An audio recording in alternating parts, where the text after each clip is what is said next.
மனதில் உறுதி வேண்டும், வார்த்தையிலே தெளிவும் வேண்டும்.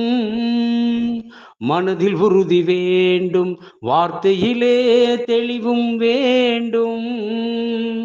உணர்ச்சி என்பது வேண்டும், ஒளி படைத்த பார்வை வேண்டும், ஞான தீபம் ஏற்ற வேண்டும். மனதில் உறுதி வேண்டும், மனதில் உறுதி வேண்டும். இடைவரும் பலவித தடைகளை தகர்த்திங்கு வாழ்ந்து காட்ட வேண்டும். இலக்கிய பெண்மைக்கு இலக்கணம் நீ என யாரும் போற்ற வேண்டும். மாதர் தம்மை கேலி பேசும் மூடர் வாயை மூடுவோம். மானம் காக்கும் மாதர் யாருக்கும் மாலை வாங்கி போடுவோம். வீடு காக்கும் பெண்மை வாழ்த்தி நாடும் ஏடும் பேச வேண்டும். அனைவருக்கும் உயராய்வு வேல் அலைவரிசையின் அன்பு வணக்கம். ஆடை அணிகளின் ஆசைக்கு வாசமலர் தேடுவதும், ஆடவர்க்கு சேவித்திருப்பதும், அஞ்சுவதும் நாணுவதும், ஆமையை போல் வாழுவதும், கெஞ்சுவதுமாக கிடக்கும் மகளிர் குலம் மானிடர் கூட்டத்தில் வழிபற்ற ஓர் பகுதி. பாரதிதாசனின் இவ்வழிகளோடு இவ்வரங்கத்தை தொடங்குகின்றேன். வெள்ளி விடியலில் மாணவர்களுக்கான அரங்கம், சங்க மகளிர் அரங்கம். பழந்தமிழர் வரலாற்றை அறிய உதவும் நம் சங்க இலக்கியங்களில் பெண் தாயாக, சேயாக, தலைவியாக, தோழியாக, செவிலியாக என பலவேறு பாத்திரங்களில் பேசப்படுகிறார். சங்க காலத்தில் ஔவையார், காக்கை பாடினியார், ஒக்கூர் மாசாத்தியார், வெள்ளி வீதியார் என பல பெண்பார் புலவர்கள் வாழ்ந்த வீதிகளில் நாம் வாழ்ந்து கொண்டிருக்கிறோம். ஆனால் சங்ககால மகளிர் நிலையை பற்றி பேசிக்கொண்டிருக்கும் இந்நேரத்தில் கூட பெண்களின் நிலை என்ன என்பதை நினைக்கும் போது இதயத்தை அழுத்துகிறது. மாற்றமும் நிகழுமோ கேள்விக்குறியோடு போராடி கொண்டிருக்கிறோம். ஆகவேதான் சில விடயங்களை நாம் கையில் எடுத்தாக வேண்டிய கட்டாயத்தில் இருக்கிறோம். ஆம் மாணவர்களே, இன்று நம்முடைய அரங்கம் சங்க மகளிர் அரங்கம்.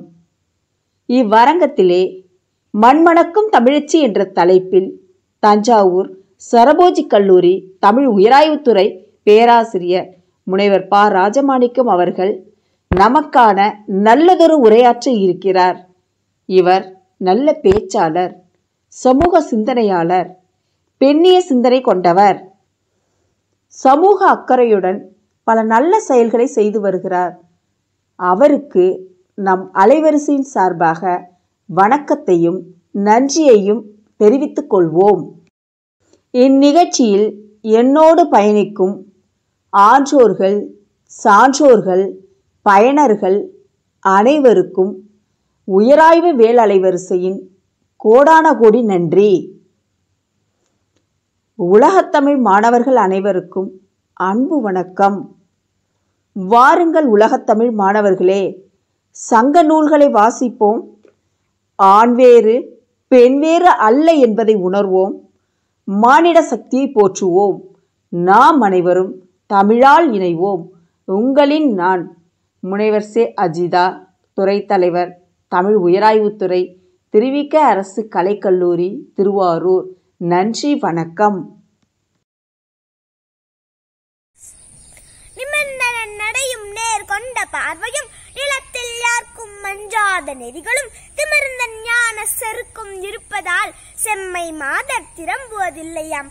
அமிழ்ந்து பேருருள் அறியாமையில் அவலம் மெய்தி கலையின்றி வாழ்வதை உமிழ்ந்து தள்ளுதல் பெண்ணறமாகுமாம். உதயக்கண்ணி உரைப்பதை கேட்டீரோ? பண்டைய தமிழக பெண்கள் சமுதாயத்தில் கல்வியில் உயர்ந்த நிலையில் இருந்துள்ளனர் என்பதை சங்க இலக்கியங்கள் மூலம் தெரிந்து கொள்ளலாம். தமிழ் இலக்கியத்தின் பொற்காலம் என சித்தரிக்கப்படும் சங்க காலத்தில் ஆண் புலவர்களுக்கு நிகராக பெண் புலவர்களும் இலக்கியத்தில் திறன்மிக்கவர்களாக இருந்துள்ளனர். சங்க காலத்தில் கல்வியில் சிறந்த ஔவையார், காக்கை பாடினியார், நக்கண்ணையார், வெள்ளி வீதியார், நப்பசிலையார், காவற்பெண்டு, ஆதிமந்தி என பல பெண்கள் இலக்கிய தொண்டாற்றியுள்ளனர். அரசனுக்கு ஆலோசனைகள் கூறும் மந்திரியாக, தூது சென்று வெற்றியுடன் திரும்பும் மதிநுட்பம் கொண்ட தூதுவராக, புலமையுடன் சமுதாயத்தை திருத்தும் ஆளுமை திறன் கொண்டவர்களாகவும் இருந்துள்ளனர். நாட்டுப்பற்றுடைய வீரம் செறிந்த கருத்து நிறைந்த பாடல்களை பாடிய பொன்முடினியார், ஆங்கிலேயர்களை எதிர்த்து போர் புரிந்த வீரப்பெண் ஜான்சி ராணி போன்று பல வீரப்பெண்கள் வாழ்ந்துள்ளனர். மங்கையராய் பிறப்பதற்கே நல் மாதவம் செய்திடல் வேண்டுமம்மா எனும் கவிமணி தேசிய விநாயகம் பிள்ளை வார்த்தைக்கேற்ப சங்க காலத்தில் மட்டுமல்லாமல் தற்காலத்திலும் கல்வி, மருத்துவம், சட்டம், பொறியியல் என அனைத்து துறைகளிலும் பெண்கள் சாதனை படைத்து வருகின்றனர். வாருங்கள் இரவுகளே, காணொளிக்குள் செல்வோம். நன்றி, வணக்கம். தமிழ் உறவுகளுக்கு உயராய்வு மற்றும் வேல் அறக்கட்டளையின் அன்பு வணக்கங்கள். இன்றைய அரங்கம் வேர்களை தேடி பயணிக்கும் அரங்கம். சங்ககால தமிழர்களின் வாழ்வியல் விழுமியங்களான காதல் பற்றியும் அக்கால மகளிரின் வீரம் பற்றியும் தெரிந்து கொள்ளும் அரங்கம். அக்கால வாழ்வியலை நம் கண்முன் அழகாக படம் பிடித்து காட்டி உரையாற்ற இருப்பவர் முனைவர் ராஜமாணிக்கம் ஐயா அவர்கள்.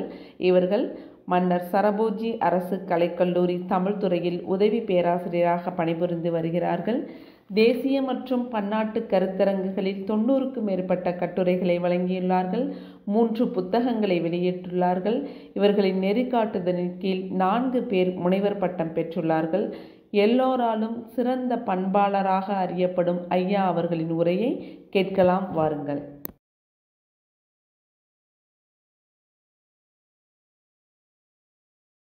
பாலும் தெளிதேனும் பாகும் பருப்பும் இவை 4ம் கலந்துனக்கு நான் தருவேன்.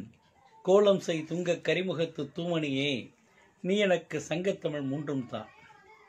உங்கள் அனைவரையும் இந்த காணொலியின் மூலமாக நான் சந்திப்பதிலே பெருமகிழ்ச்சி அடைகின்றேன். இந்த நிகழ்விற்கு ஏற்பாடு செய்து கொடுத்த வேல் உயராய்வு மையத்தினுடைய பேராசிரியர் அஜிதா அம்மையார் அவர்களுக்கு என்னுடைய நன்றி கலந்த வணக்கத்தை நான் தெரிவித்துக் கொள்கிறேன். இந்த காணொளி வாயிலாக நம் தொப்புள் கொடி சொந்தங்களாக ஏராளமான தமிழ் உள்ளங்களை சந்திக்கின்றேன் என்று நான் நினைக்கின்ற போது மற்றற்ற மகிழ்ச்சி அடைகின்றேன். உங்கள் அனைவருக்கும் மீண்டும் என்னுடைய நன்றியறிதலை தெரிவித்துக் கொண்டு, மிக அருமையான முறையிலே பெண்கள் எவ்வாறு மதிக்கப்பட்டார்கள் என்பதை நாம் பார்க்க வேண்டும். மங்கையராக பிறப்பதற்கே நல்ல மாதவம் செய்திட வேண்டுமம்மா என்று கவிமணி அவர்கள் மிக அழகான முறையிலே பாடினார்கள். பெண்கள் இல்லாமல் இந்த உலகத்தில் எதுவும் இயங்காது, பெண்களை புறந்தள்ளி நாம் எதுவும் செய்ய இயலாது என்று இன்றைக்கு உலகம் முழுவதும் நாம் சர்வதேச மகளிர் தின விழாவை நாம் கொண்டாடி வருகின்றோம். ஆனால் அப்படிப்பட்ட பெண்கள் நிச்சயமாக இந்த ஆணாதிக்க சமுதாயம் மதிக்கின்றதா, போற்றுகின்றதா என்பதை எல்லாம் நாம் சிந்தித்து பார்க்க வேண்டும். ஆண்டோர்களே, சான்றோர்களே, இதை கேட்டுக்கொண்டிருக்கக்கூடிய அத்துணை மக்களையும் நான் வேண்டி விரும்பி கேட்டுக்கொள்கிறேன். ஒரு பெண் என்பவள் மிகவும் சக்தி படைத்தவள். பெண் இல்லாமல் இந்த உலகம் இயங்காது என்பதை நம்முடைய சங்ககாலம் முதற்கொண்டே மிக அருமையான முறையிலே மண்மணக்கும் தமிழச்சிகளாக நம்ம வாழ்வை உய்விக்க வந்த திருமண பெண்டிர்களாக அருமையான முறையிலே நம்மை இட்டுச் செல்லுகின்றார்கள். அந்த பெண்களில் வாழ்க்கை நிலை சற்று பார்க்க வேண்டிய ஒரு கட்டாயத்தில் நாம் இருக்கின்றோம். ஏனென்று சொன்னால், நாம் சற்றேறக்குறைய சங்ககாலத்திலேயே நாம் பயணித்தோம் என்று சொன்னால் எந்த அளவிற்கு பெண்கள் இருந்திருக்கின்றார்கள். ஒரு ஆணாதிக்க சமுதாயத்திலே பெண்கள் மிக அருமையான முறையை தன்னுடைய வாழ்க்கையை தொடங்கியிருக்கிறார்கள் என்று நாம் நினைக்கின்ற போது நிச்சயமாக நாம் மகிழ்ச்சி அடையக்கூடிய தருணமாகத்தான் நாம் அதை கருத வேண்டும். அந்த காலத்திலே பெண்களை ஆண்களுக்கு நிகராக சமமாக பாவித்தார்களா என்பது ஒரு கேள்விக்குறியாகத்தான் இருக்கிறது. நம்முடைய பேராசிரியர்கள் எல்லாம் இன்றைய பொழுதிலே காலந்தோறும் பெண்கள் பெண்ணுரிமை இது பற்றிய பல்வேறு விதமான செய்திகளை எல்லாம் பேசிக்கொண்டு வருகிறார்கள். ஆனால் நம்முடைய வாழ்வியல் களஞ்சியமாக விளங்கக்கூடிய சங்க இலக்கியங்கள் பெண்களுக்கான உரிமையையும் பெண்கள் சமுதாயத்தில் எங்கனும் நிறைந்து விளங்கினார்கள் என்பதையெல்லாம் மிக அழகான முறையிலே எடுத்துரைக்கின்றது. அப்படிப்பட்ட அந்த பெண்கள் வரக்கூடிய இடங்களையெல்லாம் நான் தொட்டுக்காட்ட விரும்புகின்றேன்.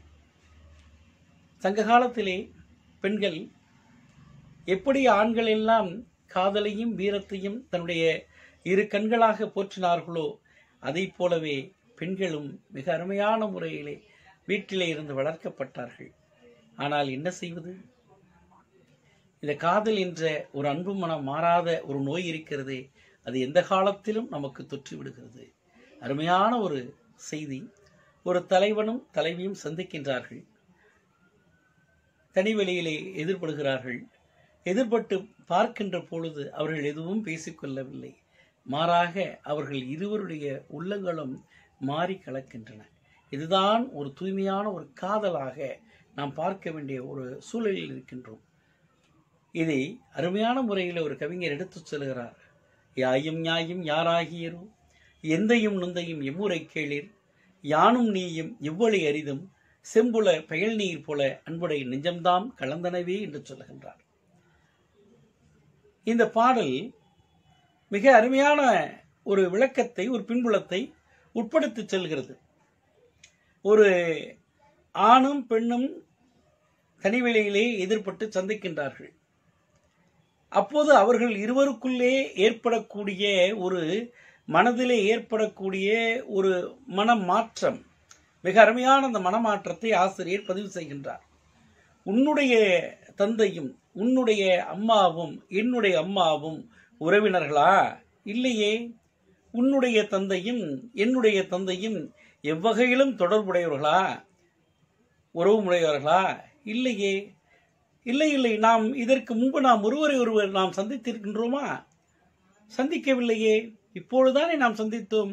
ஆனால் நம் இருவர் உள்ளத்திலும் ஏதோ ஒன்று நிகழ்ந்திருக்கின்றதே. அருமையான முறையில் இந்த புலவர் சொல்கிறார் பாருங்கள். செம்புல பெயல் நீர் போல அன்புடை நெஞ்சம்தாம் கலந்தனவே. வானிலிருந்து விழுகின்ற மழை நீரானது சிவந்த மண்ணிலே விழுகின்ற போது அந்த மண்ணின் நிறத்திற்கேற்ப தன்மைக்கேற்ப தன்னுடைய இயல்பான நிலையை மாறி எவ்வாறு அந்த சிவந்த நிலத்தினுடைய தன்மையை ஏற்றுக்கொள்கின்றதோ அதை போலவே நாம் இருவரும் உள்ள புணர்ச்சியால் கலந்து விட்டோம் என்று சொல்கின்றார். மிக அருமையான அந்த காதல் இது இன்றைக்கு மாணவர்களுக்கும் இன்றைக்கு இருக்கக்கூடிய குழந்தைகளும் அறிந்து கொள்ள வேண்டிய ஒரு செய்தி. ஏதோ திரைப்படங்களில் வருவது போன்ற காதல் அல்ல. இந்த காதல் இயற்கையில் சந்திக்கக்கூடிய ஒரு தலைவனும் தலைவிக்கும் ஏற்படக்கூடிய அகப்புணர்ச்சி, ஒரு உள்ளத்திலே ஏற்படக்கூடிய ஒரு மாற்றம். இந்த மாற்றத்தை தான் மிக அருமையான முறையிலே நாம் பார்க்கின்றோம். இவ்வாறு பார்க்கின்றோம். இந்த காதல் என்பது அனைவருக்கும் தெரியக்கூடிய வகையிலே நிகழ்மா? இல்லை. இந்த காதல் என்பது இருவருக்கு மட்டுமே நிகழக்கூடியது. புறத்தார்க்கு புலனாகாத வண்ணம் இருவர் மாட்டும் உள்ளத்தே நிகழக்கூடிய காதல் மிக அருமையான காதல். அதுதான் உண்மையான காதல். காதலை பற்றி நம்முடைய வள்ளுவ பெருந்தகை சொல்லுகின்றார். இது எல்லாருக்கும் வரக்கூடியது. இந்த காதல் வராமல் இருப்பதல்ல. இந்த காதலிலே மலரினும் மெல்லிது காமம் சிலர் அதன் செவ்வியை தலைப்படுவர் என்று சொல்லுகின்றார். மலரினும் மெல்லிது காமம். மலரை தொடுகின்ற போது நாம் உணர்வோம் எவ்வளவு மென்மையாக இருக்கின்றதல்லவா. அதைவிட மிகவும் மென்மையானது, அன்பானது இந்த காதல் என்று சொல்கின்றார். அப்படிப்பட்ட இந்த காதல் வயப்பட்ட இந்த பெண் வீட்டிற்கு தெரிந்தால் அவர்கள் அனைவரும் ஒத்துக்கொள்வார்களா? கண்டிப்பாக இல்லை. கண்டிப்பாக அவர்கள் ஒத்துக்கொள்ள மாட்டார்கள். ஆகையினாலே அந்த காதல் வயப்பட்ட பெண்ணை இந்த ஊரார்கள் எல்லாம் அலர்தூற்றி பேசுகின்றார்கள். இது இயற்கை தானே. யார் பெற்ற பிள்ளையா இருந்தா என்ன, ஏதோ ஒன்று அந்த ஆளை பற்றி அந்த பெண்ணை பற்றி நாம் புறம் பேச வேண்டும் என்பது அந்த காலம் முதல் இந்த காலம் வரை இருந்து கொண்டிருக்கின்றது. மூக்கிலே சுட்டு விரலை சேர்த்து அந்த ஊர் மக்கள் எல்லாம் கடைக்கண்ணால் சுட்டி காட்டி அந்த பெண் அப்படிப்பட்டவள் என்பதை போன்ற ஒரு இலேசாக ஒரு ஜாடை மாடையாக குத்தி காட்டக்கூடிய இயல்பு இன்று மட்டுமல்ல அந்த காலத்திலும் இருக்கின்றது. அப்படிப்பட்ட அந்த மன வேதனைகளை எல்லாம் தாங்கி அந்த பெண் இருக்கின்ற காலகட்டத்தில் கண்டிப்பாக இப்படிப்பட்ட காதல் வயப்பட்ட பெண்ணை அவர்கள் வெளியில் அனுப்புவார்களா? அனுப்ப மாட்டார்கள். வீட்டிலே சிறை வைத்து விடுகிறார்கள். சிறை வைத்த பிறகு அந்த பெண் சாப்பிட மறுக்கின்றாள், உறங்க மறுக்கின்றாள், தன் நிலையிலிருந்து அவள் வேறுபட்டவளாக மாறுகின்றாள். தாய்க்கு கவலை வருகிறது. தோழியை அணுகி கேட்கின்றாள், என்ன செய்யலாம், ஏன் இவ்வாறு மாறுகிறாள், மாறுபட்ட நிலையிலே பேசுகிறாள் என்று கேட்கின்ற போது, அம்மா இல்லை அம்மா, நாம் வேண்டுமானாலும் அவளுடைய நிலையை அறிவதற்கு கட்டுவிச்சியை அழைத்து வந்து நாம் குறி கேட்கலாமா என்று கேட்கின்றார். அப்படி செய்வோமே என்று சொல்லி கட்டுவிச்சி அழைத்து கொண்டு, கைரேகை பார்க்கக்கூடியவள் அந்த கட்டுவிச்சியை அழைத்து கொண்டு அவள் கையை பார்க்கிறார்கள்.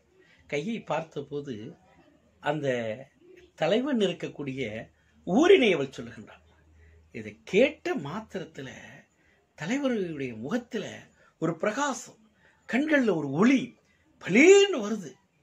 இது நாள் வரைக்கும் அம்மா கேட்டு தோழி கேட்டு எதுவுமே பதில் சொல்லாத அந்த காதல் வயப்பட்ட தலைவி தலைவன் இருக்கக்கூடிய ஊரை பற்றி சொல்லுகின்ற போது மிகுந்த மகிழ்ச்சியோடு முகத்திலே ஒரு மாற்றத்தை கொண்டு வந்து மகிழ்ச்சியை தேக்கியவளாக சந்தோஷத்தோடு குதூகலிப்போடு பார்க்கின்றாள். பார்த்த மாத்திரத்திலே கண்டுபிடித்து விடுகிறாள் தோழி. அறத்தோடு நின்று பேச ரொம்ப அருமையான முறையில் சொல்கின்றாள்.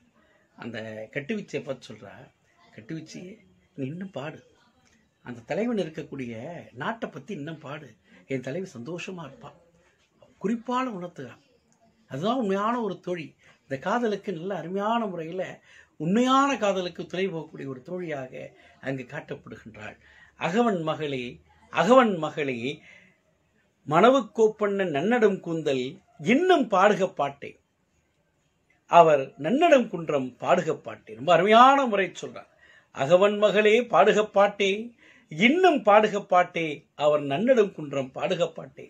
நல்ல முறையில் இந்த பாட்டை அந்த தலைவன் இருக்கக்கூடிய அந்த ஊரை சொன்ன உடனே தலைவி முகத்தில் ஏற்பட்ட அந்த மகிழ்ச்சி இருக்கிறதே ஒரு மட்டற்ற மகிழ்ச்சியாக இருப்பதை பார்த்து விட்டு பேசுகின்றாள்.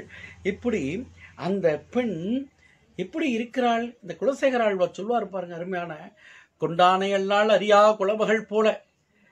காதல் வயப்பட்ட அந்த தலைவி தன் மனதில் நினைத்த அந்த காதல் கணவனை தவிர வேறு எந்த ஆடவனை நினைத்து பார்க்கவில்லை. அருமையான முறையில் சொல்றார். அப்படிப்பட்ட அந்த பெண் இப்போது பேச துவங்குகிறார். காதலை பற்றி கேட்க ஆரம்பிக்கிறாங்க. காதல் வயப்பட்ட உடனே பெற்றோர்கள் எல்லாம் எளிமையாக காதலுக்கு பச்சை கொடி காட்டுபவர்கள் அல்ல. கேட்ட உடனே சொல்றா, அம்மா நீங்க நினைக்கிற மாதிரி என்னுடைய காதல் சாதாரண காதல் அல்ல. இப்ப நம்ம திரைப்படத்தில் வரும்போது அதையும் தாண்டி புனிதமானது என்பதை சொல்ல மிக அருமையான முறை சொல்றாரு.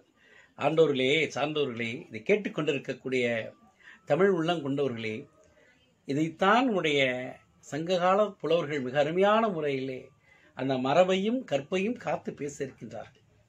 அவர் சொல்றா, நீ என்ன காதல் அப்படின்னு அவங்க பேசுறப்ப சொல்ற, இந்த பாருங்க, நிறுத்துங்க, நான் வச்சிருக்க காதல், நான் என் தலைவன் மீது வைத்திருக்கக்கூடிய காதல் நீங்க நினைக்கிற மாதிரி சாதாரணம் அல்ல.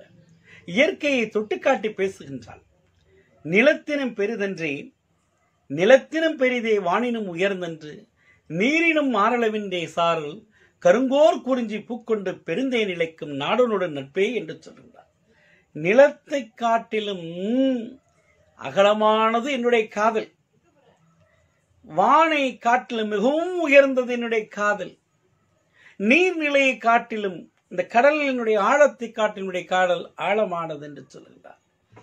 அப்படி ஒரு பெண் தான் காதல் வைக்கப்பட்ட தலைவன் மீது கற்பு நெறி கொண்டு, நீங்கள் எப்படி சொன்னாலும் எதை சொன்னாலும் என் மனதை நான் மாற்றிக்கொள்ள மாட்டேன், நான் காதல் வைக்கப்பட்ட காதல் கொண்ட தலைவனைத்தான் கரம் பிடிப்பேன் என்று உண்மையாக ஆணித்தரமாக பேசக்கூடிய அந்த வார்த்தை இருக்கிறதே, அதுதான் மண் மணக்கக்கூடிய தமிழச்சியாக, தமிழ் மனம் பேசக்கூடிய தமிழச்சியாக, தமிழருடைய பெருமையை மரபையும் பேசக்கூடிய அந்த தமிழச்சியாக அவள் வலம் வருகிறாள் என்பதை நாம் உணர வேண்டும்.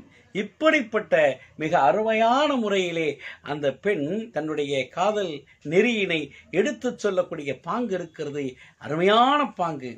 அப்படிப்பட்ட இந்த நிலை அருமையான ஒரு புலவர் சொல்றார் பாருங்க, இந்த உலகத்தின் நல்ல முறையில் வாழணும்னா உலகத்தில் அருமையான காற்று வேணும், இயற்கை வேணும். அதே போல நீர் இல்லைன்னா இந்த உலகம் இல்லை. நீரின்றி அமையா உலகம் போல என்று அருமையான முறை சொல்றார்.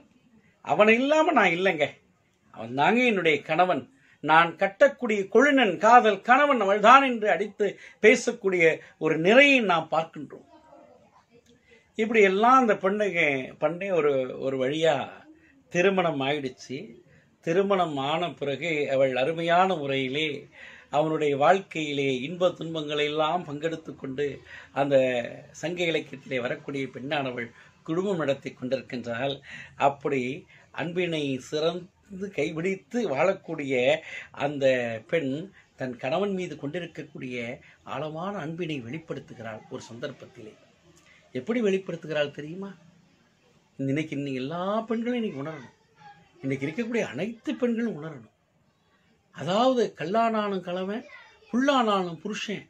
இன்னைக்கெல்லாம் பட்டிமன்ற பேச்சாளர் சொல்லுவாங்க, கல்லானாலும் கணவன், ஃபுல் ஆனாலும் புருஷன் அப்படின்னு நகைச்சுவையாக சொல்லிக் கொண்டு செல்வார்கள். ஆனால் அந்த காலத்திலிருந்து இந்த காலம் வரை ஒரு முறை கழுத்திலே தாலி ஏறி விட்டது என்று சொன்னால் எத்தகைய ஒரு நிலை வந்தாலும், இடர்பாடு வந்தாலும், துன்பம் வந்தாலும் கண்டிப்பாக எந்த நிலையிலும் கணவனை விட்டுக் கொடுக்க மாட்டார்கள். அதுதான் அந்த பெண்ணினுடைய பொறுமை, சகிப்புத்தன்மை. நாம் ஒரு கலற்றி தூக்கி கொள்ளக்கூடிய, உபயோகப்படுத்திக்கிட்டு போகக்கூடிய ஒரு பொருள் அல்ல வாழ்க்கை என்பது. ஆகையினாலே இந்த பெண் சொல்லுகின்றால் பாருங்கள், இம்மை மாறி மறுமையாகினும் நீ ஆகியர் என் கணவனை யானாகியர் நெஞ்சி நேர்பவளே என்று சொல்லுங்கள்.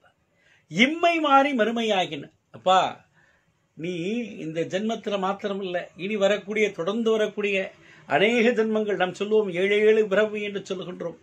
அத்தனை பிறவியிலும் உன்னால் மனம் கவரப்பட்ட ஒரு தலைவி நானாகத்தான் இருப்பேன், என்னால் மனம் கொள்ளப்பட்ட தலைவன் நீயாகத்தான் இருப்பாய். எப்படிப்பட்ட ஒரு ஒரு ஒரு ஒரு வைராக்கியத்தை பார்த்தீங்களா சான்றோர்களே? ஒரு பெண் என்பவள் இந்த ஜென்மத்தில் மாத்திரம் இல்லடா, இவ்வளவு ஒரு அன்பு, அந்த தூய்மையான அன்பு பாருங்க. எத்தனை பிறவியில் எடுத்தாலும் சரி, புல்லாகி பூடாகி புழுவாய் மரமாகி பல்விருகமாகி பறவையாய் பாம்பாகி கல்லாய் மனிதராய் பேயாய் கணங்களாய் வள் அசுரராகி முனிவராய் தேவராய் செல்லானின்ற தாவரச் சங்கமத்தில் எல்லா பிறப்பும் பிறந்தழைத்தேன் எம்பெருமான், மெய்யே உன் பொன்னடிகள் கண்டின்று வீடுட்டேன் என்று சொல்லுவார் நம்முடைய மாணிக்கவாசகர். பிறவி அப்படியே வரிசைப்படுத்தி கற்றார். அதில் இந்த மானிட பிறவிங்கிறது மிக உயர்ந்த பிறவி. அந்த மானிட பிறவில இந்த காதல் வர்றதுங்கிறது எல்லாருக்கும் இயற்கை. இந்த காதல் இல்லாத ஆட்களே இல்லை, ஆணும் இல்லை, பெண்ணும் இல்லை. ஆனால் பெண் என்பவள் எவ்வாறு இருக்கிறாள் என்பதை நாம் உணர வேண்டும். அதுதான் மிக முக்கியமான செய்தி. அது உடனுக்குடனே மனதை மாற்றிக்கொள்பவள் அல்ல. அவர் சொல்லுங்க, அதனாலதான் அந்த வார்த்தையை அவர் சொல்றா, இம்மை மாறி மறுமையாகினும் நீயாகியர் என் கணவனை யானாகியர் நீ நெஞ்சி நேர்பவளே. என்ன மாறிங்க அழகான முறையில் ஆணைத்தரமா அப்படியே ஒரு ஒரு எப்படி சொல்ற உறுதி, அந்த கட்டமைப்போட அவள் பேசுறா பாருங்க.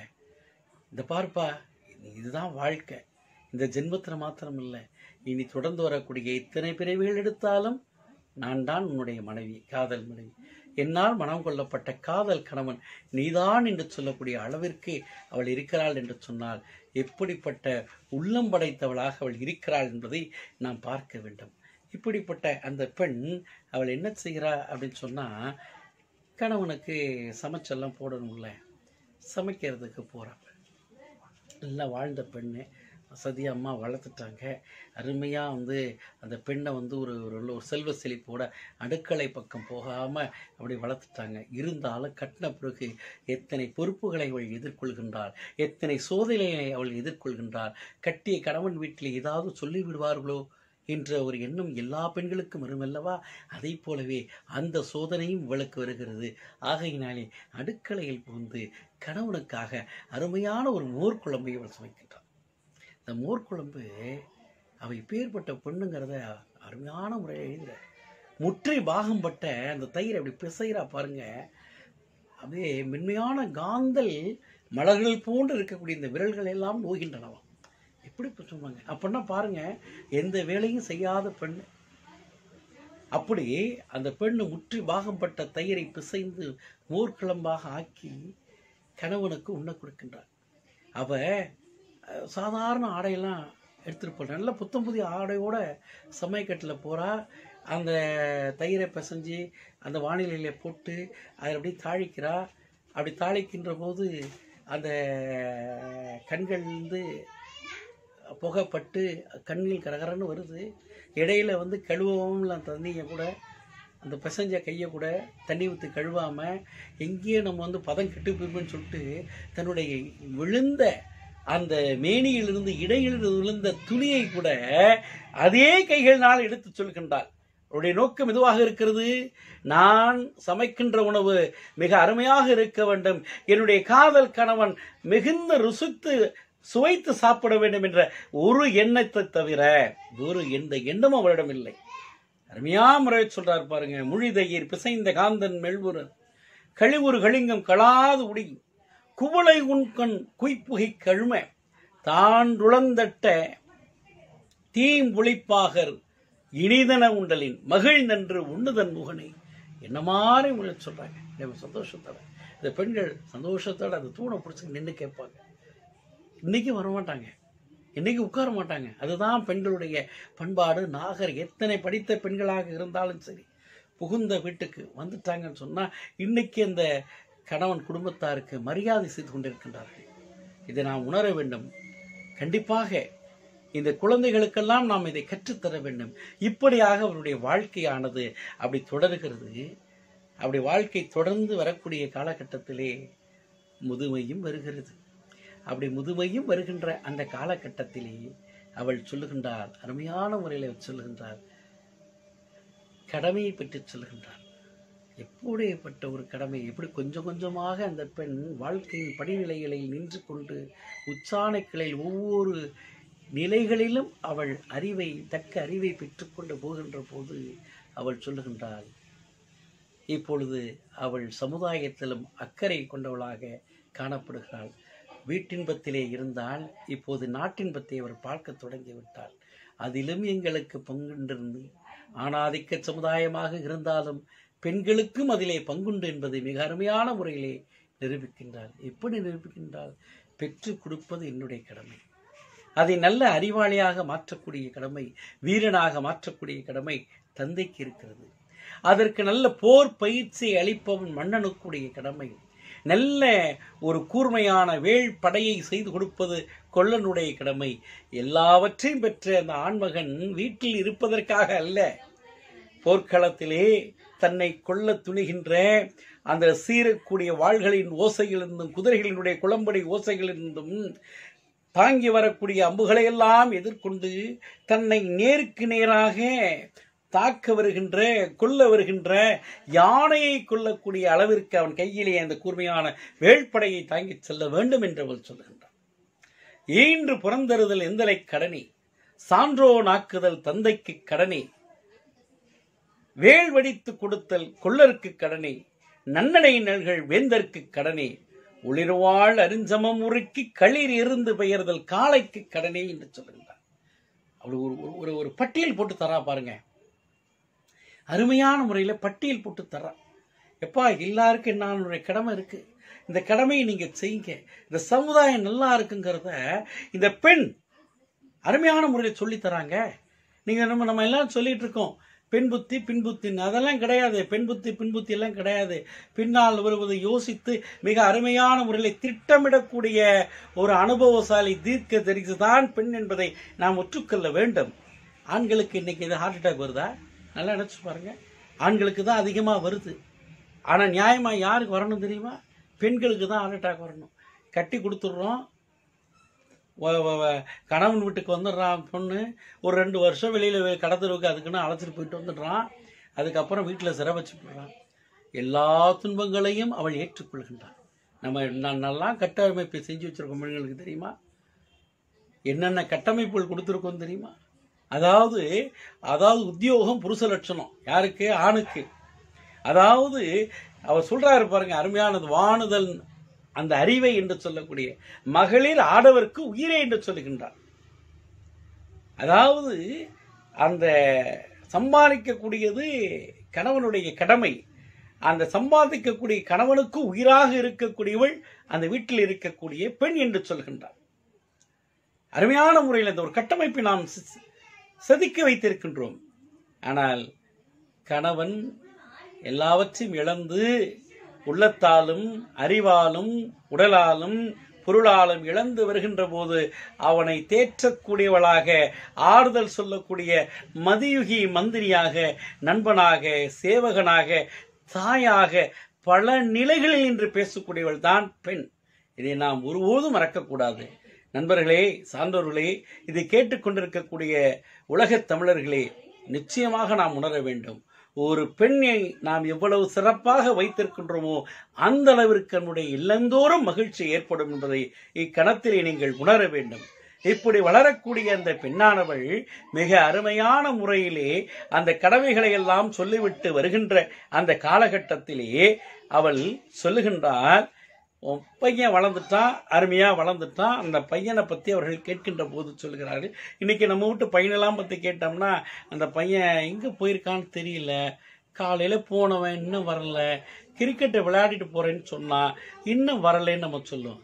ஆனால் இந்த பெண்ணு சொல்றா பாருங்க, அதாவது வீட்டுல எங்கம்மா உங்க பையன் அப்படின்னு கேட்கிறப்ப இந்த பொண்ணு, இந்த தலைவி அந்த வீட்டுக்குள்ள இருக்கக்கூடிய தூணை அப்படி பிடிச்சுக்கிட்டு அருமையான முறையில் சொல்றா. அந்த மரபை காத்து, பண்பாடை காத்து, முழுமையாக தன்னுடைய உடலை தூணிலே மறைத்து கொண்டு முகம் மட்டும் தெரியும்படியாக நின்று பேசுகின்றால். எப்படி பேசுகின்றால்? அருமையான முறையில் சொல்கின்றார், என் பையன் இப்போது வீட்டில் இல்லை.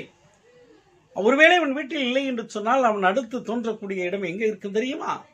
போர்க்களத்தில் தான் அவன் தோன்றுவான். அவன் எங்கெங்க சுத்துறவன் கிடையாது, வேற எங்கேயும் கடகணியில் பொழுதுபோக்கக்கூடியவன், கடத்தரில் உட்கார்ந்திருக்க மாட்டான்.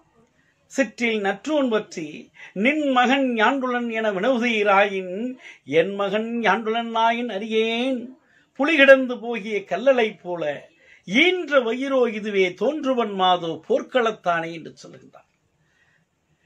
புலி குகையை விட்டு வெளியில் செல்லுகின்றது என்று சொன்னால் இரையை தேடி செல்லும். அதை போல என்னுடைய குழந்தை, என்னுடைய மகன் வீட்டில் இப்போது இல்லை என்று சொன்னால் அவன் அடுத்து தோன்றக்கூடிய இடம் போர்க்களமாகத்தான் இருக்கும் என்று அடித்து சொல்லக்கூடிய அந்த தாய் எந்த அளவிற்கு மகனுடைய வாழ்க்கையிலே, அவள் மகனுடைய அந்த முயற்சியிலே, நாட்டினுடைய அந்த நலத்திலே அக்கறை கொண்டவளாக இருக்கிறாள் என்பதை நாம் பார்க்க வேண்டும். இது சரியான, இது ஒரு சாதாரண விஷயமாக நம்ம எண்ணிவிட முடியாது. அன்பர்களே, சான்றோர்களே, மிக அருமையான முறையிலே இதை ஆசிரியர் பதிவு செய்து கொண்டிருக்கின்றார்கள். இந்த ஒவ்வொரு பெண், ஒரு பெண் என்போல் முக்கிய சக்தி. இந்த பெண் என்போல் முக்கிய சக்தியாக இருக்கின்ற காலத்தினால்தான் இந்த சமுதாயம் இயங்கிக் கொண்டிருக்கின்றது. அப்படிப்பட்ட அந்த சமுதாயத்திலே ஒரு பெண் ஒரு முழுமையான அங்கம் வகிக்கக்கூடியவள். சாதாரணமா நம்ம நினைச்சிட்டு புறந்தள்ளி போகக்கூடிய ஒரு நபர் அல்ல, ஒரு மாபெரும் மிக உயர்ந்த ஒரு உந்து சக்தி. ஆகையினாலே இப்படிப்பட்ட அந்த பெண் அந்த தன் நாட்டிற்காக தன்னுடைய குழந்தையை அடுத்த நிலைக்கு தயார் செய்து கொண்டிருக்கின்றாள். அப்படி வருகின்ற போது அந்த போர் வருகிறது, சூழல் வருகிறது, போருக்கான அந்த சூழல் வந்து விடுகிறது. ஆடவர்கள் எல்லாம் போர்க்களத்தில் உடனின்று அவர்கள் பங்கெடுக்கிறார்கள், வீர மரணம் அடைகின்றார்கள். இவளும் வயதாகி கொண்டிருக்கின்றாள், காலங்கள் உருண்டோடி கொண்டிருக்கின்றன. அப்படி வருகின்ற போது இந்த பெண்ணுடைய தந்தை இறந்து விடுகிறான். அடுத்ததாக இவனுடைய கணவன் இறந்து விடுகின்றான். இப்பொழுது இந்த குலத்தை வாழ்விக்க வந்த ஒரே ஒரு மைந்தன் இருக்கின்றான், சிறுவன், பாலகன்.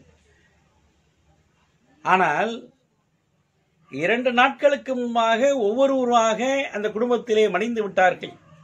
ஆனால் இன்றும் அவள் மகிழ்ச்சியோடு காணப்படுகிறாள்.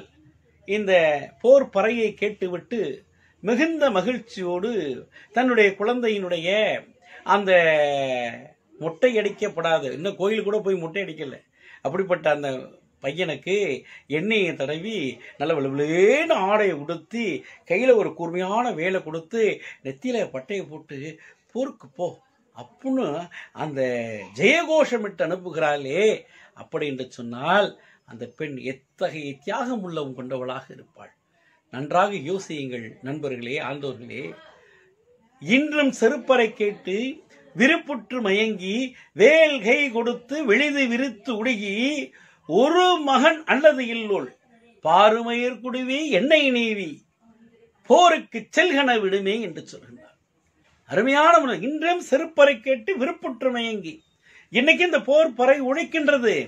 போர் பறை ஒழிக்க கேட்ட மாத்திரத்திலே 2 நாட்களாக நம் வீடு துக்ககரமாக இருக்கின்றது. என்னுடைய தந்தையும் இறந்து விட்டான், என்னுடைய கணவனும் இறந்து விட்டான், ஆனால் இனி இழப்பதற்கு ஒன்றுமில்லையே என்று எண்ணுகின்ற சாதாரண மக்கள் போல் அல்லாமல் கேட்ட மாத்திரத்தில் மகிழ்ச்சி உடையவளாக ஒரு மகன் அல்லது இல்லோல், இந்த ஒரு மகனை தவிர தன்னுடைய குடிக்கு சந்ததிக்கு குழந்தழைப்பதற்கு வேறு வாரிசு இல்லாத அந்த நிலையிலும் கூட அந்த சிறுவனை, அந்த முட்டையடிக்கப்படாத அந்த பாருமயிர் குடுமி என்று சொல்லக்கூடிய அந்த பிறந்த பொழுதே வளர்ந்த அந்த முடி சிகையாக இருக்கிறது. அந்த சிகையிலே எண்ணெயை தேய்த்து நல்ல முறையிலே அதை சீவி வாரிவிட்டு வெண்ணிற ஆடையை உடுத்து கூர்மையான வேலினை கையில் கொடுத்து மிகுந்த மகிழ்ச்சியோடு போய்வாய் மகனே, போரில் வென்று வா என்று சொல்லக்கூடிய அந்த வீரமுள்ளம் படைத்தவளாக இந்த பெண் விளங்கினாள் என்று நினைக்கின்ற போது ஒவ்வொரு நிலையிலும் அவளை பார்க்க வேண்டும். காதல் வற்பட்ட நிலையில் அவள் எப்படி இருந்தால், காதல் சுமந்து பெற்றோர்களால் அடைக்கப்பட்ட நிலையில் அவர் எவ்வாறு இருந்தால், திருமணமான பொழுதிலே கணவனோடு அவள் எவ்வாறு இனிதிருந்தாள், இப்போது கணவன் இழந்துவிட்டான், தந்தை இறந்துவிட்டான், ஒரு மகனை தவிர வேறு வாரிசில்லாத அந்த சூழலிலும் கூட சமுதாய பொறுப்பேற்றவளாக, பொறுப்பு மிக்கவளாக, தன்னுடைய வாரிசையும் போருக்கு அனுப்பக்கூடியவளாக இருக்கிறாள் என்பதையும் பார்க்கின்ற போது நிச்சயமாக பெண்கள் மீது இருக்கக்கூடிய மதிப்பு 100 மடங்காக உயரும் என்பதில் ஐயமில்லை. ஏனென்று சொன்னால் இன்னும் பாருங்களேன், அவள் எப்படி சொல்லுகின்றாள், போனவன் போயிட்டான், திரும்பி வரல, எல்லாரும் போர் முடிச்சுட்டு வந்துட்டாங்க, யாரும் வரல. அப்படி வர்றப்ப ஒரு போர் வீரர்கள் 2 பேர் பேசிட்டு போறாங்க. இந்த வீட்டிலேருந்து போனான் பாரு, அவன் போர்க்களத்திலேருந்து ஓடுனான், கோழையோட போனான், முதுகுல வேல் பட்டு செத்து போயிட்டான் அப்படின்னு சொன்ன உடனே இந்த வயதான நிலையில் இருக்கக்கூடிய அந்த தாய் மனம் பொறுக்காதவளாக கையிலே வாள் ஏந்தி கொண்டு போர் வீரர்களின் இப்படிப்பட்ட ஏளனமான குரலை கேட்ட அந்த தாயானவள் மிகுந்த கோபம் அடைந்து தன் கையிலே வாளினை ஏந்தி கொண்டு அந்த பொழுதிலே போர்க்களத்துக்கு சென்று பிணங்களை எல்லாம் ஒவ்வொன்றாக பிரட்டி பார்க்கின்றாள். ஒருவேளை தன் மகன் அவ்வாறு செய்திருப்பானோ என்ற ஒரு ஐயம் அவள் மனதிலே எழக்கூடிய நிலைக்கு அந்த வீரர்களுடைய ஏளனமான பேச்சுக்கள் அமைந்திருக்கின்ற காரணத்தினாலே மிகுந்த கோபத்தோடும் ஐயத்தோடும் அந்த போர்க்களம் நடந்த இடத்திலே ஒவ்வொரு பிணமாக அவள் பிரட்டி கொண்டே வருகின்றாள். அப்படி பிரட்டி வருகின்ற அந்த பிணங்கள் ஊடே தன்னுடைய மைந்தன் மார்பிலே வேல் பட்டு ஊடுருவி பின்னால் வந்திருக்கின்ற அந்த நிலையை பார்க்கின்ற போது அவள் எப்படிப்பட்ட நிலையில் இருந்தாள் தெரியுமா? வற்றி போன அவளுடைய மார்பகத்திலிருந்து அந்த பாலானது சுரந்தது என்று சொல்கின்றார். அருமையான முறையில் சொன்னார். வாடுமுளை ஊறி சுரந்தன ஓடா புட்கை விடலை தாக்கி என்று சொல்கின்றார்.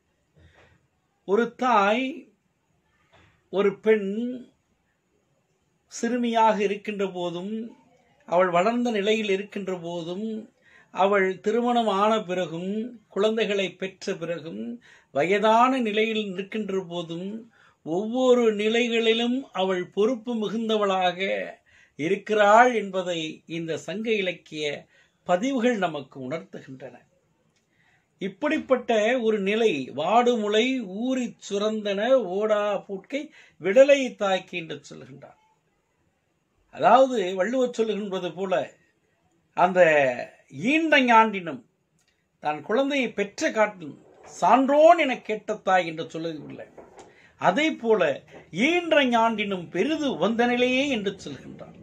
தான் பெற்றதை காட்டிலும் இப்போது தன் மகன் மார்பிலே வீரப்புண் பெற்றவனாக வீரத்தெலும்பை பெற்றவனாக அவன் மரணத்திலே விழுந்திருக்கிறான் என்பதை பார்க்கின்ற போது அவள் மிகுந்த மட்டற்ற மகிழ்ச்சி அடைகின்றாள்.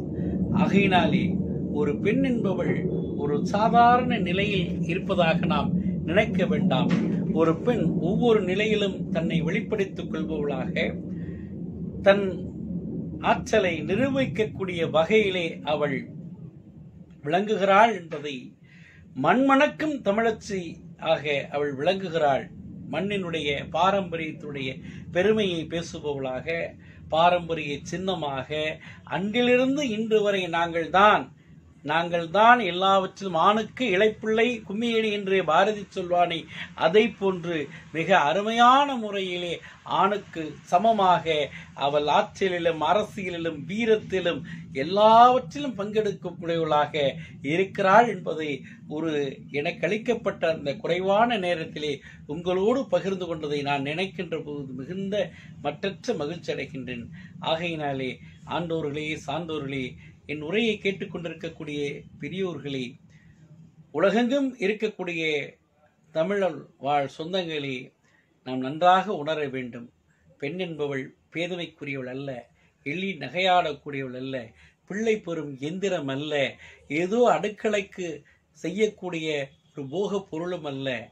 ஆகையினாலே பெண் என்பவள் உயிரோட்டமாக இருக்கக்கூடிய சக உணர்வு நிறைந்த நம்மை போல சிந்திக்கக்கூடிய நம்மை காட்டில் ஆற்றல் நிறைந்தவள் செயல்பட்டால் அசைக்க முடியாத ஒரு வலிமை நிறைந்த சமூகமாக மாறும் என்பதை நான் இந்த கணத்திலே உறுதி செய்கின்றேன். இப்படிப்பட்ட ஒரு அருமையான ஒரு வாய்ப்பை எனக்கு நல்கி உங்களோடு இந்த காணொளி மூலமாக உறவாடச் செய்த அஜிதா அம்மையார் அவர்களுக்கு என்னுடைய மனம் கனிந்த நன்றியை, பாராட்டுதல்களை நான் தெரிவித்துக் கொள்கிறேன். வாய்ப்பு இருக்குமாயின் மீண்டும் நிச்சயமாக அடுத்த ஒரு காணொளியிலே உங்களை சந்திப்போம் என்று கூறி வாய்ப்பளித்த உங்கள் அத்துணை பேருக்கு என்னுடைய நெஞ்சார்ந்த வணக்கத்தை தெரிவித்துக் கொண்டு விடைபெறுகிறேன். நன்றி, வணக்கம். இந்த நிகழ்ச்சி உங்களுக்கு பிடிச்சிருந்துச்சுன்னா விரும்பும், ரொம்ப பிடிச்சிருந்துச்சுன்னா பகிரும், ரொம்ப பிடிச்சிருந்துச்சுன்னா கருத்து பெட்டியில் கருத்துக்களை போடவும். நன்றி, வணக்கம்.